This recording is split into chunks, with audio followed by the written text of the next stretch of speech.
Ciao ragazzi, oggi parliamo di Mike Queen, detto Mighty, ovvero il potente, un power builder che ebbe grande notorietà negli anni '80, diventando un personaggio di riferimento nel bodybuilding, presenza costante sulle riviste di settore, anche a fronte di una carriera agonistica oggettivamente non brillantissima.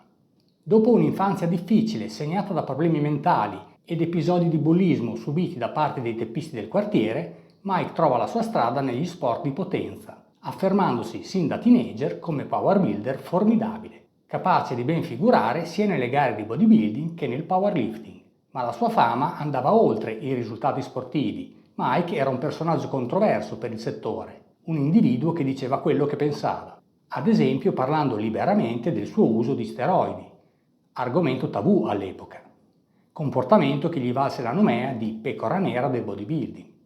Un profilo che se da un lato lo ha probabilmente penalizzato nei risultati di gara, dall'altro lo ha fatto apprezzare dal pubblico e dai fans per la sua sincerità. Ma anche una vita complicata da problemi mentali e dalla sindrome di deficit di attenzione e iperattività di cui soffriva, e dall'uso di droghe ricreative e farmaci che utilizzava nel tentativo di mantenere il focus sulle sue attività e gestire gli sbalzi di umore. Dopo la carriera agonistica, la vita di Mike è stata purtroppo segnata da incidenti e un deterioramento della sua salute che nel tempo ne hanno determinato la prematura scomparsa, avvenuta nel 2023 a soli 61 anni, dopo una lunga malattia. Di lui ricordiamo il fisico incredibile, con braccia e schiena formidabili, il carattere schietto, la grande carica che portava sul palco e il suo approccio old school al bodybuilding, fatto di allenamenti pesanti e durissimi, senza compromessi. Enjoy!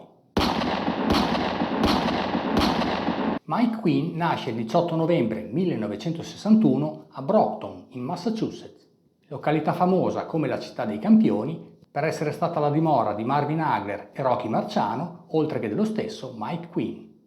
Da giovanissimo Mike è un ragazzino grassottello e con problemi mentali che viene spesso bullizzato dai teppisti del quartiere, un'esperienza di vita che lo segnerà, contribuendo a formare il suo carattere combattivo e spesso aggressivo con chi lo provocava. Mike comincia ad allenarsi con i pesi intorno ai 14 anni, nella piccola palestra che suo padre aveva allestito nella loro cantina, e ricorda che la prima volta che si cimentò con i pesi fu in grado di sollevare circa 90 kg su panca piana, a conferma dell'ottima genetica che aveva per sviluppare muscoli e forza sopra la media. Un talento naturale che gli permise di sollevare 200 kg su panca piana e 270 kg sia nello squat che negli stacchi in diverse competizioni di powerlifting a cui partecipò fra i 18 e i 19 anni come atleta natural.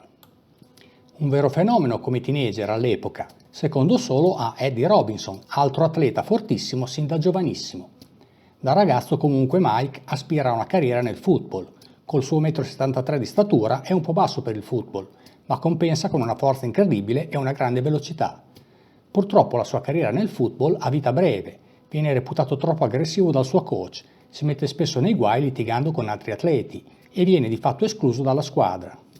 Così Mike decide di continuare col powerlifting, ma nel 1980, durante un evento dove doveva sollevare 250 kg per 5 ripetizioni nello squat, riesce a farne solo 4 e, furioso, decide di passare a gareggiare nel bodybuilding. Ispirato da campioni come Robbie Robinson, i fratelli Menzer e Casey Viator, Mike si prepara per la sua prima gara, il Mr. Bay State Teenager, in sole 6 settimane, durante le quali il padre lo sottopone ad allenamenti intensissimi e inizia per la prima volta ad assumere steroidi. Racconta che in quell'occasione fece un ciclo basato su dosi moderate di testosterone, decadurabolin, anavar e dianabol. La miscela di ottima genetica, impegno in palestra e doping è esplosiva. Mike arriva sul palco e vince la sua gara di esordio. È l'inizio della sua carriera nel bodybuilding. A seguire conferma il suo ottimo potenziale vincendo il Mr. Massachusetts Teenager e l'anno seguente, nel 1981, continua la sua ascesa vincendo la categoria dei pesi massimi e il titolo assoluto al Mr. America Teenager AAU. Con il chiaro obiettivo di diventare un atleta professionista, negli anni seguenti Mike scala i ranghi del bodybuilding amatoriale. Tra i punti salienti del suo percorso sportivo ricordiamo la vittoria nella categoria medie taglie al Mr. Universo NABBA del 1984 e il titolo assoluto conquistato ai campionati NPC USA del 1987, risultato che gli garantisse l'accesso alla Pro Card, mettendolo in evidenza sulle copertine di tutte le principali riviste del settore. Supportato da un contratto biennale da $32.000 l'anno con Wheeler, Mike, con un peso in gara che oscillerà fra i 92 e i 110 kg per 1,73 m di statura, comincia a gareggiare sul circuito pro IFBB nel 1988, in un percorso che lo vedrà calcare i palchi delle principali gare professionistiche per un decennio, durante il quale prenderà parte a oltre 20 competizioni, senza peraltro riuscire mai ad arrivare sul podio. Fra i momenti salienti della sua carriera come professionista ricordiamo le 4 partecipazioni al Mister Olympia e in particolare il 6° posto ottenuto al Mister Olympia del 1988 e il 5° posto conquistato alla Notte dei Campioni del 1994. E non dimentichiamo la breve parentesi spesa fra il 1991 e il 1992 nella WBF di Vince McMahon, dove, seppur senza prestazioni di rilievo, ottenne un contratto da $375.000 per 2 anni. Ma a dispetto dei non brillantissimi risultati di gara, Mike è stato un atleta molto amato dalla gente e una presenza costante sulle riviste di settore, che capitalizzavano sulla sua immagine controversa, di personaggio schietto, intenso e senza compromessi. Dopo essere rientrato nei ranghi della IFBB, Mike chiuderà la carriera nel 1999, a seguito di un paio di gare che lo vedono relegato nelle ultime posizioni di classifica. Dopo essersi ritirato dalle competizioni, Mike è rimasto vicino al mondo dello sport con diverse attività imprenditoriali, come proprietario di palestre, promuovendo integratori alimentari e in veste di personal trainer. Purtroppo gli anni 2000 non sono stati molto positivi per Mike, che nel 2008 ha subito un grave infortunio in un negozio di sport motoristici, nel tentativo riuscito di salvare un bambino che stava per essere schiacciato da un pesante motoscafo, evento nel quale Mike ha però riportato lesioni ad una spalla, la rottura di un'anca e la frattura di 4 vertebre. Ricorda che di fatto rimase praticamente allettato per 3 anni, fino a quando nel 2011 riuscì a trovare un medico in grado di aiutarlo, sottoponendolo ad un intervento di fusione spinale. Davvero un periodaccio durante il quale sviluppò una dipendenza da numerosi farmaci antidolorifici e furono necessari diversi anni di terapia per uscire da questa spirale. Sul piano della vita privata, Mike si è sposato e ha divorziato un paio di volte. La sua saga è arrivata all'epilogo il 30 maggio del 2023, quando, dopo una lunga malattia, Mike si è spento a soli 61 anni. In palestra Mike Quinn ha provato innumerevoli varianti e metodi di allenamento. Fra i suoi approcci preferiti ricordiamo quello del power bodybuilding e gli allenamenti brevi ad alta intensità. Col power bodybuilding utilizzava uno schema di allenamento che lo vedeva alternare 4 sedute di allenamento pesanti con 4 sedute più leggere. Durante le sedute pesanti utilizzava carichi elevati, basse ripetizioni e pause di riposo fra le serie medio-lunghe per stimolare il rilascio di testosterone. Nelle sedute leggere utilizzava carichi moderati, ripetizioni più alte e brevi pause di riposo fra le serie, per stimolare il rilascio di ormoni della crescita. Le sedute più leggere lo aiutavano a recuperare al meglio dai cicli di allenamento pesante. Negli allenamenti brevi ed intensi eseguiva gli esercizi con serie portate a cedimento e faceva brevissime pause di riposo fra i set. In ogni caso Mike non era un egolifter e usava sempre una forma corretta nell'esecuzione degli esercizi, lavorando con un arco di movimento completo e mantenendo sempre il controllo del peso. Un tipico allenamento per schiena e bicipiti utilizzato da Mike era il seguente. Per la schiena si scaldava con un paio di serie di trazioni alla lat machine con presa medio-ampia. A seguire eseguiva 4 serie da 10-12 ripetizioni al pulley basso.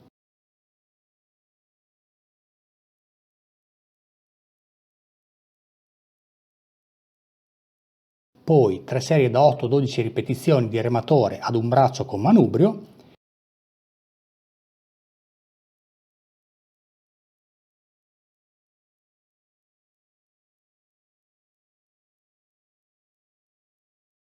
E per finire 3 serie da 8-12 ripetizioni di pullover con manubrio.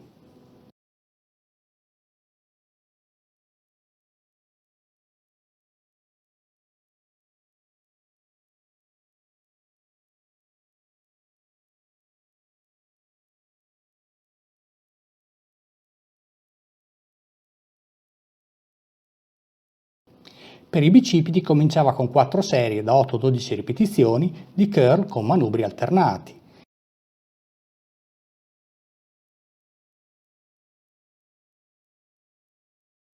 seguiti da 3 serie da 8-10 ripetizioni di curl con bilanciere alla panca Scott.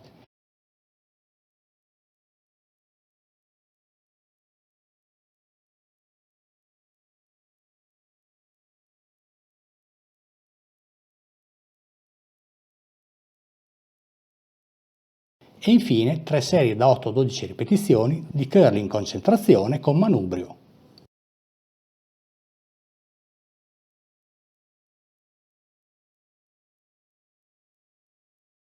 Con un fisico che tendeva ad aumentare di peso con facilità, la parte difficile per Mike era definirsi al massimo in vista delle competizioni. A tal fine, in prossimità delle gare, oltre ad allenarsi con i pesi, faceva 2 sessioni da 45 minuti di attività aerobica ogni giorno, lavorando alla cyclette. Sul piano alimentare, Mike prediligeva una dieta ad alte proteine, medi carboidrati e pochi grassi, basata su cibi naturali. Comunque, diversamente da altri atleti, non esagerava con le proteine, ritenendo che un apporto proteico pari a 2 grammi di proteine per chilogrammo di peso corporeo fosse più che sufficiente per crescere al meglio. Pre-gara, quando cercava di ridurre il grasso corporeo ai minimi termini, seguiva un ciclo di 4 giorni, nel quale consumava circa 2000 calorie al giorno per 3 giorni. Poi faceva una giornata a 2800 calorie per mantenere il metabolismo attivo e a seguire riprendeva il ciclo. Riguardo il tema doping e steroidi, Mike Quinn è sempre stato molto aperto sull'argomento. Affermava che cominciò ad usarli a 18 anni per prepararsi alla sua prima competizione di bodybuilding e sosteneva di averli usati sempre solo nella fase pre-gara per preservare la massa muscolare mentre era a dieta stretta e non lontano dalle competizioni per aumentare la forza e il volume muscolare. Riassumendo, Mike Quinn è stato un personaggio di spicco del bodybuilding degli anni '80, un atleta che pur non avendo vinto neppure una gara sul circuito professionale è riuscito ad emergere dal gruppo e a guadagnarsi numerose copertine sulle riviste di settore e un notevole seguito di pubblico, grazie al suo fisico impressivo e alla sua personalità senza compromessi né peli sulla lingua. Partito come ragazzino vittima di abusi, con diversi problemi mentali e deficit dell'attenzione, Mike ha trovato nell'allenamento con i pesi e nella pratica del bodybuilding la sua terapia, un modo per incanalare positivamente rabbia e frustrazioni, riuscendo a diventare un ottimo rappresentante del bodybuilding old school. Un'epoca in cui la base dello sport era ancora l'impegno negli allenamenti e i farmaci venivano considerati solamente la ciliegina sulla torta, il tocco finale da utilizzarsi pre-gara. In seguito, a partire dagli anni 90, con l'avvento dell'insulina e il progressivo aumento dell'utilizzo di sostanze dopanti da parte degli atleti, Mike ha deciso di allontanarsi dallo sport agonistico, arrivando ad affermare che bisogna essere pazzi per dedicarsi al bodybuilding agonistico oggi. Purtroppo Mike ha combattuto con i suoi problemi mentali tutta la vita e dispiace per la sua prematura scomparsa. La lezione che possiamo imparare dalla sua storia è quella di cercare di essere sempre se stessi. Qualcuno ti criticherà, ma altri ti apprezzeranno per quello che sei veramente. Ciao, alla prossima!